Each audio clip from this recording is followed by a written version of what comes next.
And good evening all. As tomorrow marks the opening of Oktoberfest in Munich, and since this channel is really more of a drinking activity with an underfunded research and narration department, we're headed to Bavaria again. So put on the lederhosen, cue up the polka music, and pour a mass of Marzenbier, while we look at a more recent BMW and my favorite of their modern styling efforts, the Z4 and its racing variants. And I make no apologies for the kitsch of that intro. This is gentle revenge for all the Germanic condescension I had to put up with for 2 years studying with a bunch of them.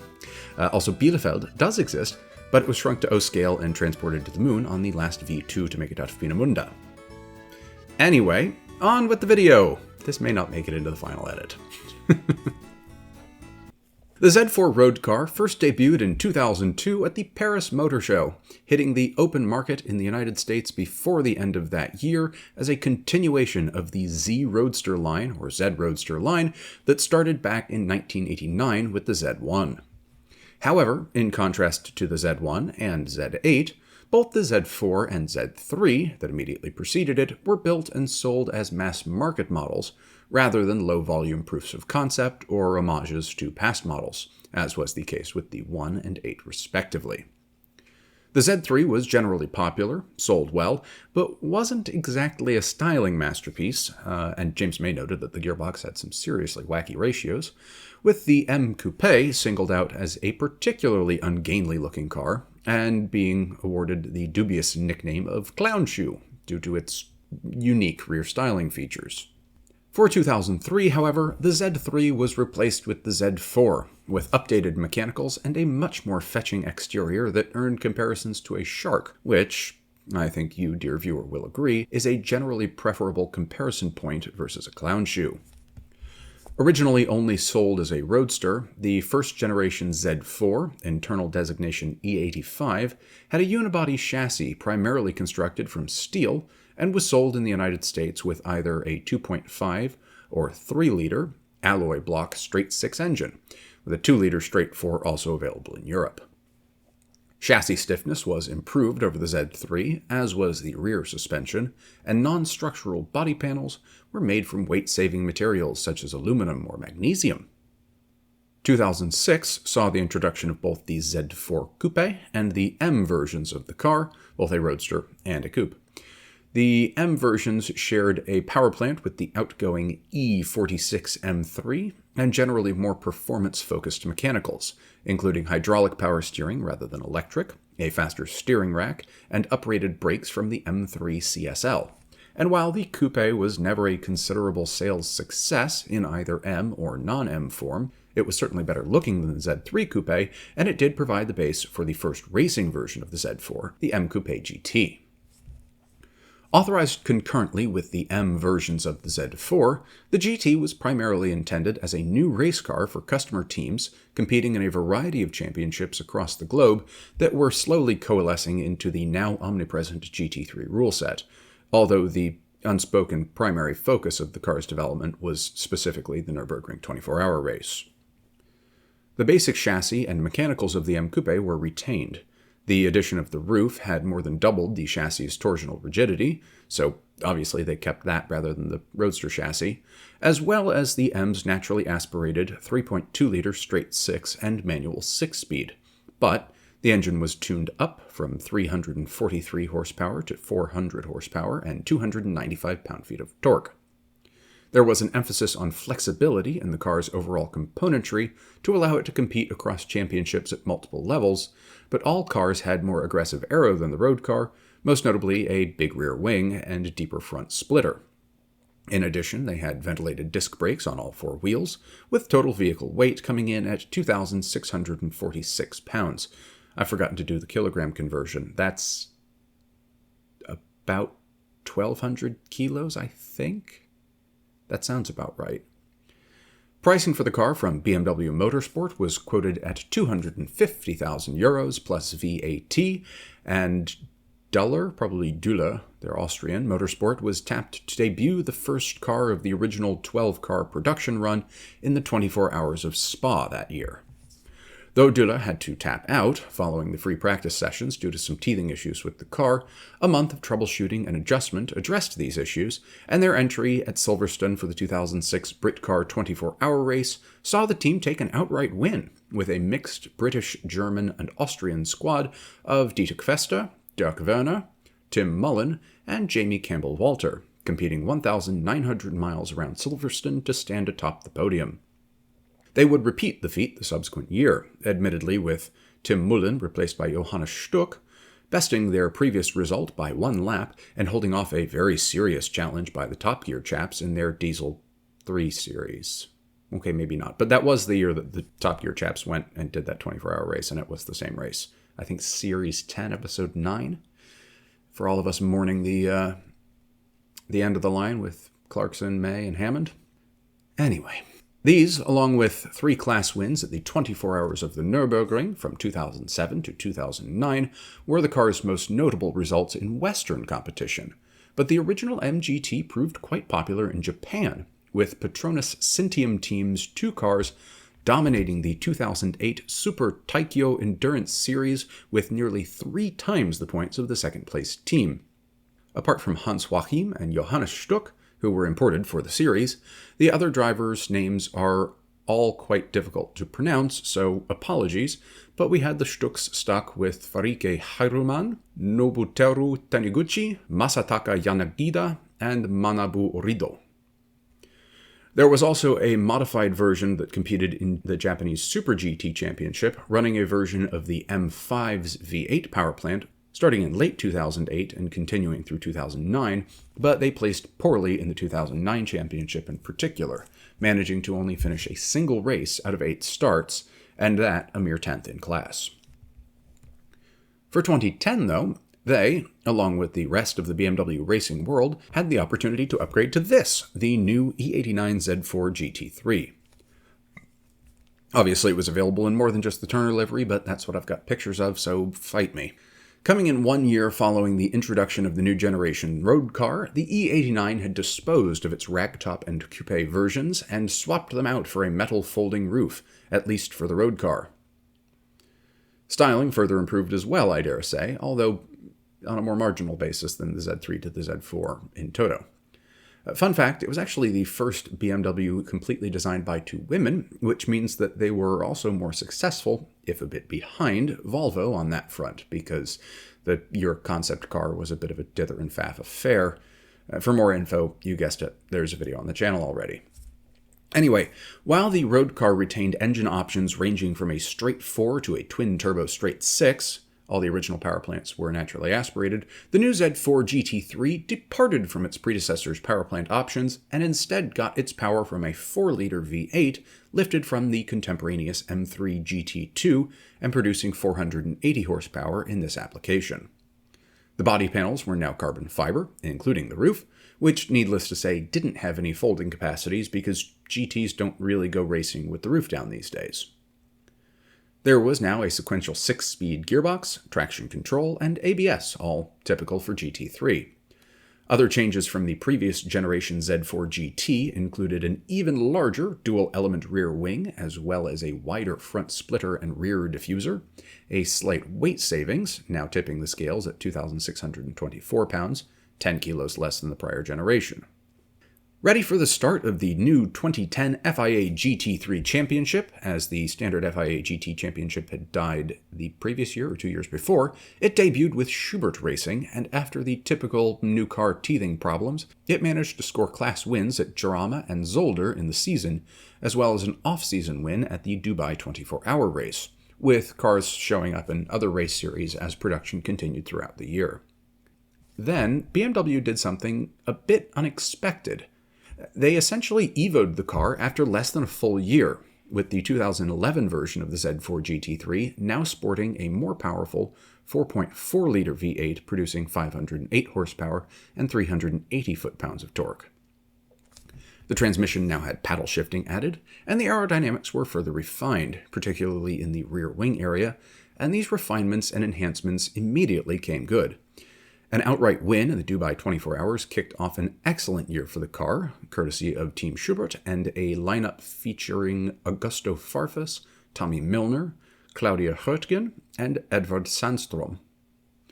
The Cloud, yes, that's it. Let's talk about computing. The car did well in the successor series to the FIA GT Championship, both the aforementioned GT3 Championship and the Blancpain Endurance Series, taking wins at Algarve, Silverstone, one in each championship, and Manicourt, as well as a second place at the Spa 24-hour race after a monster comeback from Team Schubert from the dregs of the grid,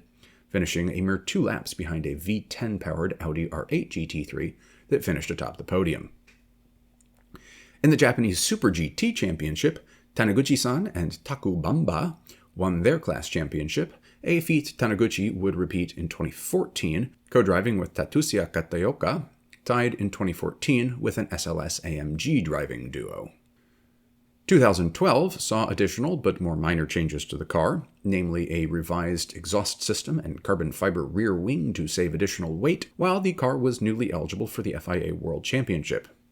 This, however, came with a general increase in the competition level across the board as GT3 grew in popularity, but nevertheless, the aging Z4 managed a reasonable number of class wins through 2016, including a Spa win and a second place at the Ring, before finally being replaced with the M6 GT3 for the 2016 season. A slightly modified Z4 GT3 also helped Turner Motorsports clinch the inaugural 2014 United Sports Car Championship for GT Daytona, although in a different livery than the one we've been looking at for this section. And finally, to conclude our temporal jumping around, in 2013 we got the angriest Z4 of all, the GTE. Built to replace the outgoing M3 GT2, it had big shoes to fill. The M3 GT2 had been something of a success, returning BMW to the DTM after 20 years to win half the season's races outright, along with the Drivers' and Manufacturers' Championship in 2012. Schnitzer Motorsport had won the 2010 Nürburgring 24 Hours outright, nearly won the 24 Hours of Spa that same year, and in the US with Team RLL, they had won Sebring back-to-back in 2011 and 2012, all the 2011 ALMS GT championships, and a raft of other victories besides. So, no pressure. And actually, the GTE and GT3 were pretty similar. The GTE featured somewhat simplified bodywork versus the GT3, such as a single-element rear wing and wider rear bodywork, but the front lacked the GT3's canards or winglets or whatever you want to call them, and they also shared a front diffuser design. Power output from the 4.4-liter V8 remained the same, although it came with a lazier 7,500 RPM redline rather than the GT3's 9,000. We still had the steel unibody chassis, suspension of push rods and wishbones, 6-speed sequential box with paddle shifters, etc., etc., etc. Weirdly, though, despite being built to the GTE rule set, the car never contested the 24 Hours of Le Mans, with teams contenting themselves with the ALMS in the car's debut season and the ALMS's last, followed by the United/IMSA Sports Car Championship in GTLM and a single season in the ELMS in LMGTE. It would take until 2018 for a BMW to return again to La Sarthe with the M8 GTE, but that's a story for another time. The Z4 GTE did relatively well in its first season in the ALMS, with the number 55 car taking a win at Long Beach, and the number 56 car putting in a better showing throughout the season, taking second behind the 55 at Long Beach, but then taking 4 more podiums and a win at Lime Rock to grant Team RLL second in the GT Teams Championship behind Corvette Racing and their C6R, who took wins at Sebring, Laguna Seca, Mosport, Baltimore, and Circuit of the Americas. Convergence and a change in the rules that ranked cars in the Teams Championship individually, rather than by nominal entrant, did the RLL cars no favors, and, unable to bring off a win throughout the season, contented themselves with a handful of podiums and 5th and 7th in the GTLM Championship instead, behind SRT, Corvette, SRT again, and Porsche. 2015 was a kinder year to the cars, with both cars taking wins in the season, the now number 24, yes, they changed numbers, leading the Z4s to a 1-2 win at Laguna Seca, and the number 25 car taking 2 wins, one at Long Beach and one at COTA, while both cars earned 2 additional podiums in the season, enough to put the number 25 car second overall for the GTLM Championship behind the number 911 Porsche, who pulled together a string of late-season victories to snatch the championship from BMW and Corvette, though Corvette won the Endurance Championship. It's also worth noting that the number 911 Porsche won that year's Petit Le Mans overall when the race was ended somewhat unexpectedly around the 8-hour mark due to extended heavy rain, low visibility, and poor track conditions. As the safety car was out and no pass-around had been conducted, it may not even have existed at that point, the number 911 was at the head of the field and thus took the victory. It was the first time that a GT car had ever won Petit Le Mans overall. And finally, 2015 saw the Z4 GTE go for an outing at the ELMS as well, and in the shorter 5-round season, the BMW Sports Trophy Mark VDS team, not winning any points for brevity there on team names, but then neither am I, managed to consistently stay at the sharper end of the field, culminating with a second place at Paul Ricard and a win at Estoril to close out the season and place second overall in the GTE Championship behind Formula Racing's Ferrari 458, a result apparently good enough to earn them an entry to the 2016 24 Hours of Le Mans, but the sports car division of the team dissolved that same year after the departure of Bas Leinders, instead pivoting to MotoGP. This timing also coincided with the end of the Z4 GTE's competition life, concurrent with the GT3s, and both cars were replaced with comparable models derived from the M6 for the 2016 season. A number of Z4 race cars have made it through to the secondary market since their retirement, most of them first-generation GTs or the second-gen GT3s, and there are 2 GT3s for sale in the EU just at the moment of research and recording, as well as a rather more interesting road car modified to resemble a GT3 and with an LS swap for sale in the UK for a comparative bargain of £68,000, comparative, of course, against the true GT3s, which are both offered in the mid-200,000 € region. And interestingly, again, as a final aside, the first-generation Z4 Coupe was also used as the basis for the concept coupe Mille Miglia that we talked about briefly a couple weeks ago in the Ultimate Driving Origins video, focusing on the BMW 328 from 1936. I think it's an absolutely spectacularly attractive, if admittedly impractical, design study. It's a shame that there isn't a provision in the road safety laws for one-off or low production vehicles so they could at least, make a dozen of them or something. But anyway, that's beside the point, unless any of you, dear viewers, happen to be lawmakers with direct purview over such things, which is admittedly unlikely, in which case do get in touch. But for the rest of us mere mortals, we just have this week's call to action, not featuring the 3 sacred words of YouTube. Like, comment, subscribe. And that is too, given the, upcoming at the time of recording, but recent at the time of release, Federal Reserve change to interest rates, it's always a good time to be considering one's investment strategies and considering adjustments or refinements as necessary. For those of you, dear viewers, who fall on the younger side of the demographic curve, as I do, it's never too early to start. My approach has long been 10% of my take-home pay at minimum, and preferably closer to 25%, although extenuating factors don't always make this feasible. To more appropriately paraphrase that slightly annoying axiom that nothing tastes as good as skinny feels, which the only reason I exercise is for the sake of enjoying food and not getting fat, but nothing is as exciting as the peace of financial security.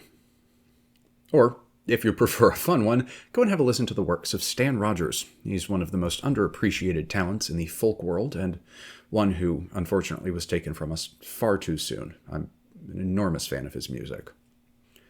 With that, it just leaves it for me to say, as always, thank you for your time this evening, or whenever and wherever you are watching, and to wish you good night and a good tomorrow.